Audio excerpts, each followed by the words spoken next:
Hello everyone, welcome back to the channel. Last class में हम लोगों ने मनी चैप्टर जो था वो स्टार्ट किया था और हमने आधा चैप्टर फिनिश कर लिया था। लास्ट क्लास में हम लोगों ने मनी चैप्टर स्टार्ट कर लिया था। अब उस चैप्टर को हम इस वीडियो में पूरा का पूरा फिनिश कर लेंगे। लास्ट क्लास में हम लोगों ने क्या क्या चीजें देखी, थोड़ा सा रिकैप ले लेते हैं उसका। सबसे पहले हमने देखा मनी का मीनिंग क्या होता है मनी का। Then we had functions of money, हमने डिफरेंट फंक्शंस देखे, उसके primary functions. Then we had secondary functions, हम लोगों ने सेकेंडरी फंक्शंस भी पढ़े थे, डिस्कस किए थे, और प्राइमरी फंक्शंस भी डिस्कस किए थे। उसके बाद हम लोगों ने क्या देखा, बार्टर सिस्टम क्या होता है, पुराने समय में किस तरह से लोग एक दूसरे से चीजों करते थे, ट्रेड किया करते थे। उसके बाद हम लोगों ने ड्रॉबैक्स देखे बार्टर सिस्टम के कि उसकी कमियां क्या क्या थी। बार्टर सिस्टम में बहुत सारी कमियां थी, लूपहोल्स थे, इसी की वजह से हम लोगों ने मनी का इन्वेंशन किया था। और मनी के इन्वेंशन होने के बाद हम लोगों ने बहुत सारी चीजें चेंज कर ली, पूरा का पूरा सिस्टम ही चेंज हो गया। ठीक है, आज की क्लास हम लोग जो स्टार्ट करेंगे, सबसे पहला टॉपिक हमारे पास रहेगा इवोल्यूशन ऑफ मनी। किस तरह से इवॉल्व हुआ है टाइम टू टाइम। देखो, डायरेक्टली तो ऐसा नहीं है कि पेपर करेंसी नोट्स हमारे सामने आ गए थे। टाइम टू टाइम चीजें इवॉल्व होती गई, बदलती गई। पहले कौन सी करेंसीज आई, बाद में कौन सी तरीके की करेंसीज आई, उन सब के बारे में डिस्कशन हम करेंगे टॉपिक में, इवोल्यूशन ऑफ मनी। सबसे पहले हम जानते हैं commodity money. Commodity money just like barter system. Barter system में जो होता था, चीजों के बदले चीजें एक्सचेंज कर ली जाती, that is called commodity money. तो कमोडिटी मनी तो बिल्कुल सेम चीज होगी, जिसके अंदर लिखा है goods like flour, salt and wheat etcetera were commonly used as money. मतलब इन चीजों को बदल बदल के हम चीजें ले लिया करते थे, that is called commodity money. Okay, उसके बाद जो हमारे पास मनी आया which is metallic money. Money के अंदर ना पहले के टाइम पे हमारे अपने के सिक्के जलाते थे, गोल्ड सिल्वर कॉपर के कॉइन्स जलाया करते थे, that is called metallic money.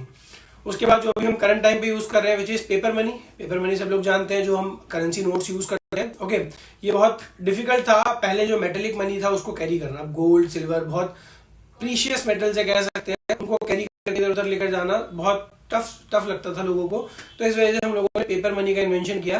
तो वो थोड़ा सा आसान है पेपर मनी को रखना भी, और साथ में मतलब उसकी कोई वैल्यू भी नहीं होती खास, तो इसलिए उसको रखना बहुत ईजी है। ठीक है, तो पेपर मनी का इन्वेंशन हुआ हमारे यहाँ पर, और इन्वेंशन हुआ पेपर मनी का, जिसकी वजह से हमारी इकोनॉमी में बहुत सारी डेवलपमेंट भी आई। और हमारे यहाँ पर पेपर मनी को छापने का काम आरबीआई करती है, हम सब लोग जानते हैं, which is the central bank of India, RBI. ठीक है, रिजर्व बैंक ऑफ इंडिया, वो पेपर मनी को छापने का काम करती है हमारी कंट्री के अंदर। उसके बाद जो हमारे पास मनी आया वो आया क्रेडिट मनी। क्रेडिट का मतलब क्या होता है, उधार। जब हमें कोई भी चीज बेसिकली लेनी होती है, आज के टाइम पे हम क्या करते हैं, बैंक से लोन लेते हैं। लोन लेने के बाद बैंक हमें लोन प्रोवाइड करते हैं और उनको हम इजी मंथली इंस्टॉलमेंट, जिसको हम ईएमआई कहते हैं, उसकी तरह से पैसे जो है वो पे कर दिया करते हैं। ठीक है, तो क्रेडिट मनी का मतलब क्या है, जब हम बैंक से लोन लेते हैं कभी भी हम उस पैसे को ले सकते हैं, कोई प्रॉब्लम नहीं आती है हमें उस चीज में। Emergence of credit money took place side by side with paper money. Paper money के साथ साथ ये बेसिकली ये क्रेडिट मनी का भी कंसेप्ट आ चुका था। People keep a part of their cash as deposit with a bank which they can withdraw any time they want। तो हम उस पैसे को कभी भी निकाल सकते थे जो हम पैसा बैंक के अंदर विड्रॉ कर रहे हैं। ओके, अगला जो मनी का कॉन्सेप्ट है which is plastic money. Plastic money क्या होती है, जो आजकल लेटेस्ट टाइप ऑफ मनी हम कह सकते हैं। लेटेस्ट से थोड़ा सा पुराना, क्योंकि लेटेस्ट तो हमारे पास वो है जो ऑनलाइन हम ट्रांजेक्शन करते हैं, विच इज डिजिटल करेंसी कह सकते हैं उसे हम। ठीक है, प्लास्टिक मनी क्या होता है, प्लास्टिक मनी का मतलब है डेबिट कार्ड, क्रेडिट कार्ड, इन सब चीजों से जब हम पेमेंट्स करते हैं तो that is called plastic money. अच्छा, थोड़ा सा बेसिक सा डिफरेंस जानेंगे, डेबिट कार्ड और क्रेडिट कार्ड के अंदर क्या डिफरेंस होता है। बहुत लोगों को कंफ्यूजन होती है इसके अंदर, मैं क्लियर कर देता हूँ कंफ्यूजन क्या होती है डेबिट कार्ड और क्रेडिट कार्ड के अंदर।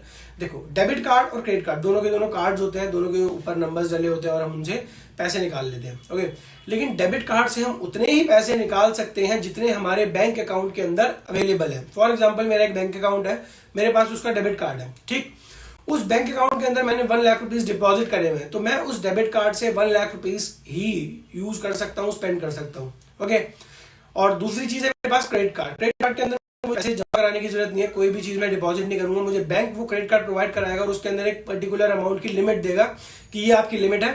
ठीक है, आपको इतनी लिमिट खर्च करने के बाद 45 डेज के बाद आपको बैंक को वापस से पैसे पे करने। ये भी थोड़ा सा लोन की तरह ही हो गया।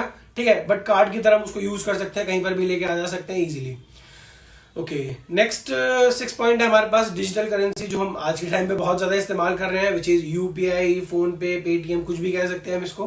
ठीक है, और ये आज के टाइम पे बहुत ज्यादा इस्तेमाल की जा रही है। कोविड के बाद से इसका जो ट्रेंड है बहुत ज्यादा बढ़ चुका है। अब लोग कैश कैरी करना मतलब समझते हैं कि छोड़ो कैश कैरी क्या करना है, डायरेक्टली हम यूपीआई कर देंगे, फोन लेके कहीं पे भी चले जाते हैं। ओके, तो डिजिटल करेंसी। नेक्स्ट टॉपिक है हमारे पास डिमांड फॉर मनी। मनी की डिमांड क्या है, मतलब मनी है, क्यों इसकी डिमांड है हमारी इकोनॉमी में, कैसी इसकी डिमांड है। The demand for money is the desired holding of financial asset, मतलब हमारे यहाँ पर जितनी भी पॉपुलेशन है उनकी डिजायर्ड, कितनी डिजायर है मनी को होल्ड करने की, that is called demand for money. Okay, अब डिमांड क्यों है मनी की, किन किन मोटिव से डिमांड है मनी की, उसके बारे में डिस्कशन करेंगे। सबसे पहला मोटिव मनी का हमारे पास क्या होता है, ट्रांजैक्शन मोटिव। ट्रांजैक्शन का मतलब सब लोग जानते हैं, ट्रांजैक्शन का मतलब होता है मनी को खर्च करने का तरीका, किसी भी चीज पे पैसे को स्पेंड करना, दैट इज कॉल्ड ट्रांजैक्शन। सबसे बड़ा मोटिव यही है मनी का, हमारे पास पैसे आते हैं क्या करने के लिए आते हैं, खर्च करने के लिए। सबसे पहला मोटिव क्या होगा, पैसों को खर्च किया जाए, transaction motive. Second is precautionary motive. Precautionary motive means precautions लेकर हम लोग पैसे को बचाते हैं ताकि फ्यूचर में कोई ऐसी नीड ना हो हमारे पास कि भाई हमें पैसे को खर्च करना पड़े। फॉर एग्जाम्पल कोविड-19 के समय में हम लोगों ने देखा कि किस तरह से ऑक्सीजन सिलेंडर्स महंगे हुए थे, हमारे पास बेड्स नहीं थे कहीं पर भी हॉस्पिटल्स में, तो जिनके पास पैसा था, जिन्होंने प्रिकॉशनरी मोटिव की तरह पैसे रखे थे कि भाई आगे फ्यूचर में कोई ऐसी चीज ना हो जिसकी वजह से भाई प्रॉब्लम आ सके, that is called precautionary demand for money. Okay, ताकि हम इमीडिएटली अपने एक्सपेंडिचर्स देख सके कि भाई हाँ हमारे पास है पैसे, हम खर्च कर सकते हैं। Okay, then we have speculative motive. Speculative motive भी थोड़ा सा प्रिकॉशनरी मोटिव की तरह ही है, पर थोड़ा सा इसके अंदर कह सकते हैं डिफरेंस है। ओके, जैसे मैंने एक सपना देखा कि भाई मैं आगे जाकर एक घर खरीदने वाला हूँ। अब उस घर को खरीदने के लिए मैं एकदम से तो पैसे इकट्ठे नहीं कर लूंगा, घर तो ऐसे कोई 100-50 रुपए की चीज नहीं है ना, महंगी चीज है। तो मैं उसके लिए क्या देखूंगा, वो एक स्पेक्युलेटिव मोटिव है कि मैंने दूर की सोच रखी है कि भाई मुझे एक दिन घर खरीदना है, शादी करनी है, XYZ, कोई भी ऐसा खर्चा है जो बहुत बड़ा खर्चा है, तो वो मैं फ्यूचर के लिए कभी जोड़ के रखूंगा पैसे की मैं वो चीज करूंगा ही करूंगा। ओके, यहां तक क्लियर? आगे बढ़ते हैं, मनी की डिमांड क्लियर हो गई। लास्ट टॉपिक है हमारे पास इस चैप्टर के अंदर मनी सप्लाई। मनी सप्लाई क्या होती है उसके बारे में जानते हैं फटाफट से। मनी सप्लाई क्या होती है, it refers to the total volume of money held by public. अब मनी की डिमांड क्या थी, लोग कितना पैसा अपने पास रखना चाहते हैं, पॉपुलेशन। ये मनी सप्लाई का मतलब है कितना पैसा लोगों के पास ऑलरेडी है। ओके, अब इसके अंदर हम कौन कौन सी चीज को मेजर करते हैं, कौन कौन सी चीज को कौन कौन सी कैटेगरी के अंदर हम लोगों ने डाला हुआ है मनी सप्लाई के अंदर, उसके बारे में डिस्कशन करेंगे। कौन कौन सी चीज को कैसे कैसे डाला हुआ है हम लोगों ने। सबसे पहले इसके अंदर आता है M1 मेजर। M1 मेजर के अंदर हम लोगों ने जो करेंसी डाली हुई है, that is currency held by public. जितने लोगों के पास पैसे हैं वो आ गई पहली चीज। दूसरी चीज है हमारे पास डिमांड डिपॉजिट। थोड़ा सा डिफरेंस समझेंगे डिमांड डिपॉजिट और फिक्स्ड डिपॉजिट में। ओके, डिमांड डिपॉजिट वो डिपॉजिट्स होते हैं जो हम लोग अपने आप बैंक में करते हैं, ठीक है। फॉर एग्जांपल मैं बैंक गया, which is a commercial bank, ठीक है, ऑब्वियसली कमर्शियल बैंक गया और मैंने वहां पर जाकर 1 लाख रुपए जमा करा दिए, ठीक। तो वो क्या हुआ, डिमांड डिपॉजिट। उसको मैं कभी भी डिमांड करके बाहर निकाल सकता हूँ, मेरे पैसे भाई कभी भी जाऊंगा मुझे वापस मिल जाएंगे, that is called demand deposit. Fix deposit क्या होता है, वो भी मैं जाके कमर्शियल बैंक के पास पैसे रखवाऊंगा अपने, बट फिक्स डिपॉजिट को एक पर्टिकुलर टेन्योर के लिए मैंने बैंक को दिया है कि भाई लो 5 साल के लिए मैंने 1 लाख रुपए अपने पास रख लो, इसका इंटरेस्ट जो होगा वो बाद में मुझे आप वापस कर देना। तो मैंने बैंक के पास कितने साल के लिए पैसे रखे, 5 साल के लिए। उस पैसे को मैं 5 साल में ही निकाल सकता हूँ। उससे पहले अगर मैं निकालूंगा तो मुझे कुछ बेनिफिट नहीं होगा, नुकसान नहीं होगा बल्कि, तो इसीलिए उसको टाइम के अकॉर्डिंगली ही चलाया जाता है। तो डिमांड डिपॉजिट और फिक्स्ड डिपॉजिट का डिफरेंस क्लियर हो गया।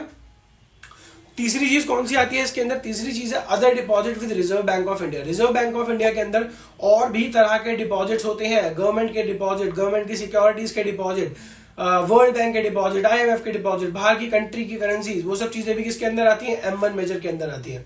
ओके, M2 के अंदर M1 पूरा आता है, मतलब जो हमने तीनों चीजें देखी है ये तीनों की तीनों पूरी की पूरी चीजें आती हैं इसके अंदर, ठीक है। और इसके साथ साथ क्या चीज आती है M2 के अंदर, saving deposit with post office saving bank. जैसे हमारे कमर्शियल बैंक्स होते हैं ना, ऐसे ही हमारा पोस्ट ऑफिस होता है जो हमारे सेविंग बैंक की तरह काम करता है। लेकिन पोस्ट ऑफिस बैंक में एक चक्कर होता है, क्या चक्कर होता है कि वो हमें लोन प्रोवाइड नहीं करता। हमारा कमर्शियल बैंक क्या करता है, पैसे लेता है हमसे, किसी और को देता है और बीच में बेसिकली इंटरेस्ट होता है, वो अपने उसके पास आता है पैसे, उसको वो पैसे मिल जाते हैं, ठीक है, वो उसकी इनकम हो जाती है।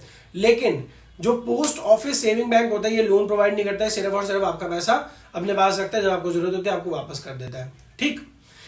M3 मेजर के अंदर M1 फिर से पूरा आता है, साथ में net time deposit with bank. Time deposit आ गया, टाइम डिपॉजिट मैंने अभी बताया क्या होता है, इसको FD फिक्स्ड डिपॉजिट भी कहते हैं, these are called time deposit with bank. तो M3 मेजर के अंदर आता है, ओके। और M4 मेजर के अंदर M3 पूरा आ गया, तो इसका मतलब M1 पूरा आ गया, ठीक है। M1 के साथ साथ क्या आ गया, net time deposit with bank आ गया। Net time deposit with bank के साथ एक और चीज आ रही है, total deposit with post office saving bank excluding national saving certificates. तो टोटल डिपॉजिट क्या हो गए पोस्ट ऑफिस के, जिसमें टाइम डिपॉजिट भी आ गए और डिमांड डिपॉजिट भी आ गए, किसके साथ, पोस्ट ऑफिस के साथ जी। तो मनी चैप्टर में हमारे पास इतना ही था। मनी चैप्टर में जितनी भी चीजें थी हम लोगों ने सारी की सारी चीजें डिस्कस कर ली हैं। ओके, आई होप आपको अच्छे से क्लियर हुआ हो money chapter. Okay everyone, I hope आपको ये चैप्टर समझ में आया हो। If you like the video please share and subscribe to my channel. Thank you so much. नई किसी वीडियो में मिलते हैं, इसमें हम कोई नेक्स्ट चैप्टर डिस्कस करेंगे। Thanks a lot.